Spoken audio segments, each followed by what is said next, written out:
এই আয়াতটি সূরা আন-নিসা 4:6-5 মুমিনদের প্রতি একটি গুরুত্বপূর্ণ নির্দেশনা প্রদান করে যে, প্রকৃত ঈমানদার হওয়ার জন্য তারা নবী মুহাম্মদ সাল্লাল্লাহু আলাইহি ওয়াসাল্লাম এর সিদ্ধান্তের প্রতি পূর্ণ আত্মসমর্পণ করতে হবে।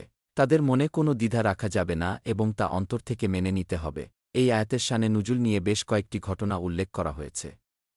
এর মধ্যে একটি বিখ্যাত ঘটনা হল একজন সাহাবী জুবাইর ইবনুল আওয়াম রাদিয়াল্লাহু আনহু ও এক আনসারী সাহাবীর মধ্যে এক জমির সেচ নিয়ে বিরোধ হয়। উভয়ে নবী সাল্লাল্লাহু আলাইহি ওয়াসাল্লাম এর কাছে বিচার চাইলে তিনি জুবাইর রাদিয়াল্লাহু আনহু কে তার জমির জন্য পানির ব্যবস্থা করার অনুমতি দেন এবং তারপর অন্যজনকে পানি ব্যবহারের সুযোগ দিতে বলেন। কিন্তু আনসারী সাহাবী এই রায় মেনে নিতে দ্বিধা প্রকাশ করেন এবং বলেন যে, নবী সাল্লাল্লাহু আলাইহি ওয়াসাল্লামা সম্ভবত আত্মীয়তার কারণে এভাবে রায় দিয়েছেন। এ কথা শুনে রাসূলুল্লাহ সাল্লাল্লাহু আলাইহি ওয়াসাল্লাম কষ্ট পান এবং আল্লাহ এই আয়াত অবতীর্ণ করেন, যা স্পষ্টভাবে জানিয়ে দেয় যে, প্রকৃত ঈমানদার তারাই যারা নবীর সাল্লাল্লাহু আলাইহি ওয়াসাল্লাম রায়কে নির্দ্বিধায় গ্রহণ করে।